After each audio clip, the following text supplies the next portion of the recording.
Chapitre 10. New Orleans. 20 juillet 1981.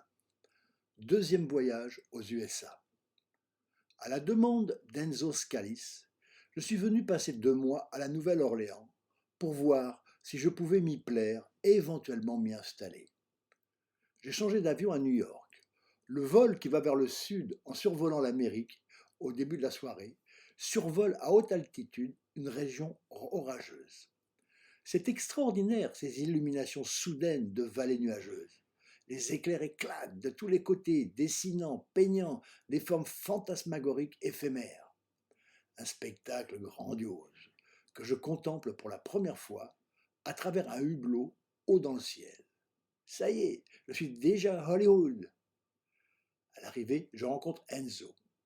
Il est beaucoup plus corpulent que sur la photo qu'il m'avait adressée. Il me fait un accueil chaleureux, très démonstratif. Américain d'origine italienne, il habite depuis peu une nouvelle banlieue résidentielle de l'autre côté de l'immense pont en poutrelle métallique qui enjambe le Mississippi. C'est un ensemble de très beaux pavillons pour les classes moyennes, entourés de verdure, avec de larges avenues et une grande pelouse bien entretenue par un service spécialisé devant chaque maison. La maison est de plein pied, agréable et spacieuse.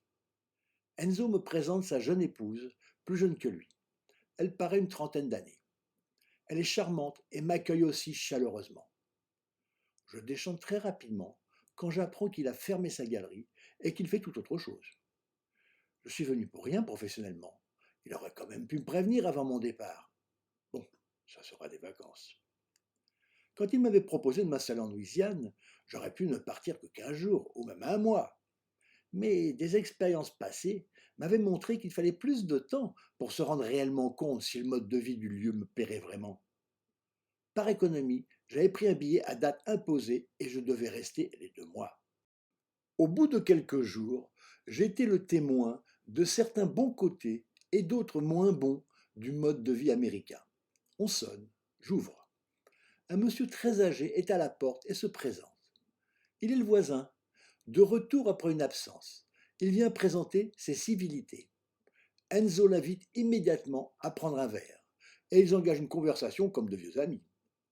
Quand je pense qu'à Paris, il a fallu attendre 7 ans pour que ma voisine de palier, une vieille dame, daigne répondre à mon bonjour, et que mes autres voisins, bien qu'invités plusieurs fois pour voir mes créations, ne daignent pas venir. Quant aux très rares qui sont venus, ils ne m'ont jamais invité en retour, comme la courtoisie et les bonnes manières le commandaient autrefois. Par contre, comme je constatais que la lumière était allumée en permanence dans toutes les pièces, et que je leur faisais remarquer le gâchis, ils me répondaient, très égoïstement, sans aucune perspective écologique. Abondance, abondance. J'allais de temps en temps dans la journée visiter le vieux quartier, le quartier français, qu'on aurait plutôt dû appeler espagnol, car son architecture de balcons ouvragés en fer forgé est tout à fait hispanique. Je fis la connaissance du café américain, tellement dilué qu'on aurait dit du thé. Si je rajoutais du sucre, c'était du sirop. Je me suis donc habitué à le boire sans sucre, plus en plus serré, et maintenant, je ne supporte plus le goût du sucre dans le café, ni même dans les expressos les plus serrés. Je regardais passer les bateaux sur le Mississippi. Il y avait une forte activité portuaire sur l'autre rive. Le plus fascinant étaient les bateaux à aubes, avec leurs grandes roues qui me rappelaient les films de mon enfance. New Orleans était une très belle ville, avec des quartiers très distincts avant la terrible inondation qui l'a fortement endommagée. Je découvrais avec bonheur les hauts lieux du jazz qui avaient bercé ma jeunesse, comme la rue du Dauphin vert, Green Dolphin Street, thème de jazz très célèbre. Il y avait cette atmosphère lourde, humide, chaude, parfois un peu étouffante, qui annonçait les fréquents orages. Ça m'évoquait Stormy Weather, temps orageux, autre standard du jazz. Les orages dans cette région peuvent être très violents et durables. On les appelle dans ce cas hurricanes. C'est impressionnant, quand on se rend dans un supermarché, de voir les grands panneaux affichés bien en évidence, avec la longue liste des produits de survie indispensables, quand on doit s'enfermer, peut-être plusieurs jours, dans sa cave en cas d'annonce de hurricane. Ça ne rigole pas. Je pris, bien sûr, ce vieux tramway rendu célèbre par la pièce Un tramway nommé Désir. Il circulait sur une pelouse parfaitement entretenue, au milieu d'une large avenue verdoyante, avec de chaque côté des voies automobiles, d'autres larges pelouses fleuries et de somptueuses villas à colonnades, dans le style de Autant n'emporte le vent, derrière lesquelles on devinait toujours ce qui avait été les maisons d'esclaves. Par ce tramway, relique du passé lointain, je gagnais un parc splendide où on pouvait s'asseoir sur des bancs liés à des tables en bois pour le pique-nique. Des écureuils roux gambadaient jusqu'à la table pour y grappiller quelques miettes. En face, de l'autre côté d'un petit ruisseau, il y avait un terrain de golf gratuit. Je m'y essayais avec plaisir en louant des clubs pour une somme très modique. Mes relations avec Enzo commencèrent à être tendues. La nuit, je l'entendais avoir des discussions orageuses avec sa jeune femme, apparemment pas très satisfaite de ce nouvel époux. Ça n'arrangeait pas son humeur. Comme je lui avais parlé de mes tableaux animés par la musique, qu'il ne connaissait pas, entre parenthèses, j'en avais apporté un petit conçu spécialement de Seventh Door. Ferme la parenthèse. Il pensa me faire connaître un de ses amis d'origine italienne comme lui et musicien professionnel. Saul, pas très grand, était Rabelais, bâti en force. Il jouait de la guitare jazz électrique et chantait, parfois accompagné d'un pianiste et d'un batteur. On sympathisa immédiatement, bien que j'ai eu un peu de mal à comprendre son anglais chargé d'argot de musicien. Il m'emmena plusieurs fois à l'écouter jouer et chanter. C'était un très bon musicien qui était venu au jazz, blues, country, après être passé par le rock. Sa voix rappelait dans son côté un peu rauque de fumeur la voix de Louis Prima, mort un an auparavant. En me promenant, j'avais assisté accidentellement à une commémoration de ce trompettiste chanteur d'origine italienne, enfant de la Nouvelle-Orléans, comme beaucoup de musiciens. Il était un peu le Louis Armstrong blanc. À ce sujet, dès mon arrivée, Enzo me mit en garde contre des relations avec des Noirs. Malgré les nouvelles lois, les tensions étaient palpables dans la rue quand je croisais des gens de couleur. Un jour, pour déjeuner, j'entre dans un très grand McDonald's. Je m'assieds à une table à côté d'un grand gaillard noir d'une trentaine d'années. On engage la conversation. Il me dit qu'il est un ancien footballeur, entre parenthèses football américain, professionnel et qu'il avait vécu en Californie et même voyagé en Europe, ce qui le rendait plus ouvert que les gens d'ici. Il me confirma avec des précisions que dans son enfance, il avait connu les toilettes pour noirs, l'arrière des bus réservés aux colored people, descendre sur la chaussée pour laisser le passage à un blanc, etc. La ségrégation. Malgré ce qu'Enzo m'avait dit, je suis devenu copain pendant un moment avec ce garçon si sympathique. J'avais rencontré une très belle, très élégante et raffinée jeune femme allemande blonde, immigrée aux USA. Elle habitait Fort Lauderdale, près de Miami, en Floride, et était venue passer quelques jours en villégiature. Nous avons une excellente relation amicale cultivée. Elle était trop bien élevée pour avoir une aventure éphémère. Je suis me contenter de son amitié dans de longues promenades découvertes. Un jour, elle m'a conduit dans un restaurant chic tout en haut d'un building où on dominait la région. La vue magnifique s'étendait très loin puisque tout était plat alentour. Pour y accéder et pour descendre, on avait emprunté un ascenseur entièrement transparent situé sur la façade extérieure. C'était très impressionnant, au point que de nombreuses années après, il m'arrivait de rêver que je prenais un ascenseur similaire et qu'arrivé en haut, il se détachait de la façade et se mettait à osciller comme s'il était une fleur agitée par le vent au bout de sa tige. Je me réveillais alors en plein vertige. De temps en temps, en fin d'après-midi, j'allais rendre visite à Saul.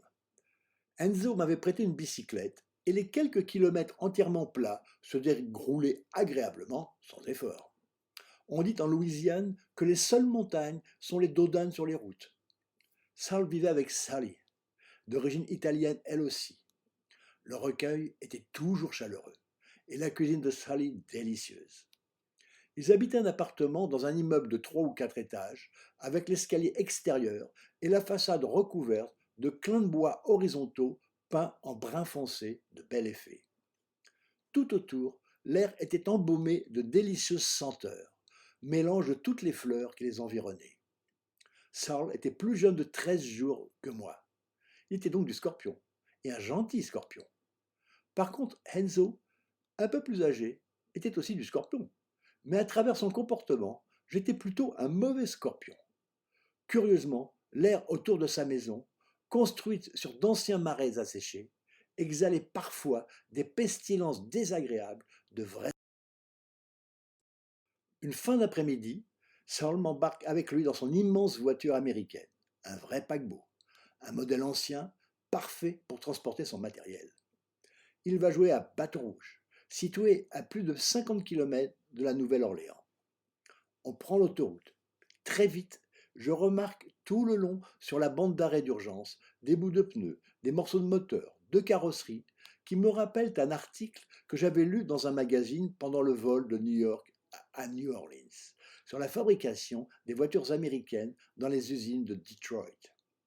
Il y était dit que la fabrication était tellement mal faite, avec un tel je m'en foutiste, que 30% des véhicules devaient retourner en réparation dès la sortie de la chaîne. L'autoroute est toute droite, monotone. De chaque côté, des marais, des bayous, pas une maison. Les portiques supportant les panneaux indicateurs se succèdent. À un moment, ce défilé me provoque une inspiration de forme carrée en lumière ou en peinture que je pourrais intégrer dans mes prochains tableaux. J'ai été longtemps influencé par ce voyage dont on trouve des traces dans La Porte de Lumière. Le soleil se couche, énorme disque rouge, juste au milieu de la route toute droite. C'est un moment exceptionnel et je regrette de ne pas avoir pris mon appareil photo. Arrivé à la rampe de sortie pour Baton Rouge, la voiture tombe en panne. C'est la galère. Les Blues Brothers. On est presque arrivé, à peine 1 kilomètre. Étant donné le poids de la voiture et du matériel, ça nous semble au bout du monde. Très difficilement, on réussit à la pousser jusqu'au bout de la rampe et on l'engage sur la route plate. On a à peine fait quelques mètres qu'un pick-up s'arrête.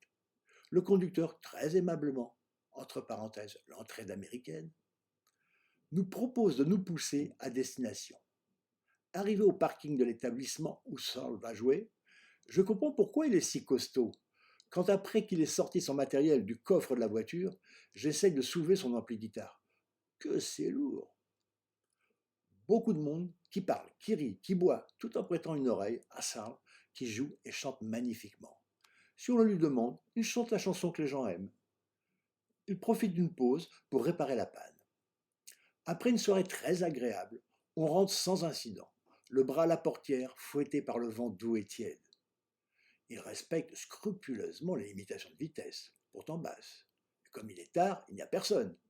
Mais les amendes sont très importantes s'il y a exceptionnellement un contrôle. Une autre fois, on va passer la journée au bord d'un lac, chez un de ses copains, musicien aussi, qui habite une maison entièrement en bois, sur pilotis. Le toit formant les murs de côté, comme un grand V à l'envers. Après-midi de bière et d'échecs. Ils jouent tous très bien. Beaucoup de musiciens américains pratiquent les échecs pour tromper leur attente pendant les pauses. Enzo, ne supportant plus de me voir dans sa maison, demande à un de ses copains riches de me prêter sa garçonnière. Elle est située en plein French Quarter, un penthouse sur le toit d'un immeuble à l'espagnol, de 2 étages. Dans un patio intérieur, décoré avec raffinement, il y a une jolie piscine éclairée la nuit. On se croirait au cinéma. Dommage que je ne connaisse pratiquement personne. Je découvre qu'il n'y a aucun couvert pour manger. Il est sûr que le propriétaire ne vient pas là pour déguster de la cuisine, mais autre chose. D'avoir appris à manger la cuisine chinoise avec des baguettes me donne une idée. Je dégote dans un coin 2 tournevis que je lave et je m'en sers de baguette. C'est quand même mieux que de manger avec les doigts. Dans la chambre, un immense lit avec l'air conditionné, tellement froid et que je n'arrive pas à contrôler, que je dors à moitié gelé, alors que dehors on crève de chaleur. On est en plein mois d'août. Dans le tiroir de la table de chevet, je découvre un énorme pistolet chromé. Un Colt Python, je crois. C'est un vrai, très lourd. La Nouvelle-Orléans est la ville la plus violente des USA. Peut-être à cause du temps orageux qui excite les sens. Plusieurs fois le soir, j'entends des coups de feu dans le lointain. J'ai rencontré dans la rue une petite Vietnamienne, pas très jolie. Elle parle français et a l'air abattue. Elle m'explique que son boyfriend, qui l'a fait venir de son pays, est un violent et la terrorise. Je la reçois en pure amitié sur la terrasse du penthouse en compagnie du garçon noir ex-footballeur. Puis, je lui laisse le numéro de téléphone au cas où elle souhaiterait me parler. Quelques jours après, je reçois un appel, une voix d'homme, très froide, impersonnelle, très menaçante. Il me dit que si je continue à voir sa poupée, I break your fingers. Je te casse les doigts. J'en ai froid dans le dos. En France, on s'attendrait à ce qu'on dise je te casse la gueule. Sachant que la plupart du temps, il ne se passe rien. Mais là, cette menace froide, énoncée de la manière la plus calme, c'est du sérieux. Je ne l'ai pas revu. D'autant que c'est une rencontre uniquement pour la conversation. Je l'ai plainte d'avoir un tel compagnon. Pauvre fille. J'aime me promener Bourbon Street. C'est la rue principale du vieux quartier, bordée de chaque côté de sex shops ouverts à tout vent, où je ne jette qu'un regard de curiosité plutôt écœuré, alternant avec des boîtes à go-go girls. Comme le nom l'indique, c'est pour les go-go au goût très grossier. Je déteste ça. Mais ce que j'aime, c'est qu'il y a en alternance de ces lieux des boîtes où on joue de la musique, toutes sortes de musique, du jazz New Orleans bien sûr, mais aussi du blues, du folk, du country, du rock. Comme elles sont grandes ouvertes, il suffit de rester planté devant sans rien dépenser, car comme d'habitude, mes moyens sont très réduits. Je me régale, me saoule de musique sur une distance de 400 mètres peut-être. Bien sûr, dans cette rue, c'est de la musique à touristes. Mais les touristes américains, pour ce qui concerne ces genres musicaux, ont un goût de haut niveau comparé à d'autres touristes du monde. Si on souhaite une musique plus sérieuse, il suffit d'aller un peu plus loin, pas plus d'1 kilomètre. Il y a une grande et vieille bâtisse en bois. Le prix d'entrée est d'1 $. À l'intérieur, la bière ne coûte pas plus d'1 $ non plus. Si on a un petit creux, on peut déguster des écrevisses du lac Champlain à côté pour 3 $. Et en plus de ces boissons et de cette nourriture bon marché, on peut entendre un trio de jazz moderne du plus haut niveau musical. Il y a en particulier un batteur polonais, et non pas noir comme on aurait pu le supposer, extraordinaire d'inventivité. On se rendait à ce club surtout pour l'entendre lui. Des années plus tard, j'aurai l'occasion d'entendre et d'enregistrer un autre batteur extraordinaire, imaginatif, sensible et drôle à Paris, Yuval Michenmacher. Lui aussi était polonais. La nuit, je prenais mon appareil photo avec une pellicule très sensible me donnant des images surprenantes. En particulier, une nuit, je rentre vers 2 heures du matin. Je me rends sur la terrasse du penthouse situé à un carrefour. Regardez s'il y avait des photos à prendre. Justement, dans la rue, juste en bas, je remarque un jeune type qui a l'air d'attendre sous un lampadaire. Une voiture s'arrête à l'intersection, à une dizaine de mètres de lui. Qu'est-ce que je vois? Je m'empresse de prendre mon appareil et de les photographier. Ils sortent tous les deux leur phallus de leurs pantalons et commencent à se masturber en se regardant. Soudain, il y a un bruit. Ils rengainent leur outillage et repartent chacun de leur côté. Je me demande ce qui a bien pu se passer dans la tête de ces deux types. Enzo m'avait présenté la fille d'un de ses associés dans une de ses affaires que je n'ai pas très bien compris. Elle vient me rendre visite. Elle a un peu plus de 25 ans. Elle est infirmière, grande, pas mal de sa personne. Elle souhaite quitter l'ambiance provinciale de la Nouvelle-Orléans quand on ne vit pas dans la musique. Elle rêve de venir travailler à Paris. On correspondra un peu par la suite. Et quand elle apprendra combien sont payées, entre guillemets, les infirmières en France, elle renoncera à cet espoir. Au bout de notre discussion, je la raccompagne à sa voiture. On parle encore par-dessus sa portière. Et là, d'un seul coup, sans crier gare, on s'embrasse. On remonte. On va dans la salle de bain de grand luxe. La baignoire ressemblait à une piscine circulaire de 2 mètres de diamètre, visiblement prévue pour être utilisée à plusieurs. Les murs étaient revêtus d'une matière sombre faisant penser à de l'écaille de tortue, donnant une ambiance avec le faible éclairage propice à des ébats. On sniffe un poppers. Ce sont de tout petits flacons vendus librement dans les sex shops de Bourbon Street. Ils dégagent un gaz qu'il faut respirer d'un coup et qui vous envoie au 7e ciel directement. Ce fut une partie de plaisir éblouissante. Le seul inconvénient, c'est que le poppers laisse un arrière-goût synthétique pas très agréable. Je n'en ai pas réutilisé. Mais quelle soirée! Ce fut ma seule aventure pendant ces 2 mois. Il était très difficile de faire des rencontres dans cette ville. C'est le retour. Je fais escale à New York, un tour à Manhattan. Il y a 14 ans que j'étais venu pour la première fois. Cette fois, je me sens écrasé par les gratte-ciels. Ils ont dû encore pousser. Ça ne me plaît pas beaucoup. Je rends visite à une copine française venue depuis peu diriger une galerie d'art à New York. Malheureusement pas dans un style correspondant à ce que je fais. C'est une fille un peu bizarre, à la sexualité très particulière. Elle ne s'épanouit qu'en faisant l'amour à plusieurs avec un public autour. Une fois, avant qu'elle ne quitte la France, elle m'avait emmené dans une de ses soirées chez quelqu'un de riche. Il y avait surtout des hommes dans la catégorie voyeurs, et aussi un grand Africain exhibitionniste qui se promenait complètement nu au milieu des gens. Il avait l'air triste de son gigantesque sexe flasque pendant mollement sur ses cuisses. Apparemment, il n'avait pas la possibilité de bander. Si c'était le cas, quel genre de femme pouvait supporter un tel machin aussi long sans s'en trouver transpercée? Ma copine, avec une de ses amies, une belle rousse piquante, avec laquelle elle me proposa de passer à l'action. Un peu hésitant. Par défi vis-à-vis de moi-même, j'accepte.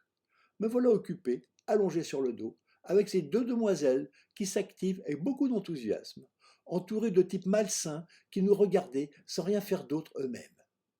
J'ai pu faire abstraction du public et la séance était plutôt agréable et amusante. Mais après, quand l'excitation est retombée, je me suis empressé de me rhabiller et de rentrer chez moi. Ce n'est pas mon truc, ce genre d'activité. Je passe quelques jours dans le Queens, très belle banlieue, un peu ancienne, pleine de verdure, chez les parents de Saul. Il est venu avec Sally, qui a aussi sa famille à proximité, pour se marier la semaine d'après. Je suis cordialement invité au mariage, mais la date de mon billet de retour est malheureusement fixée et je serai rentré à Paris.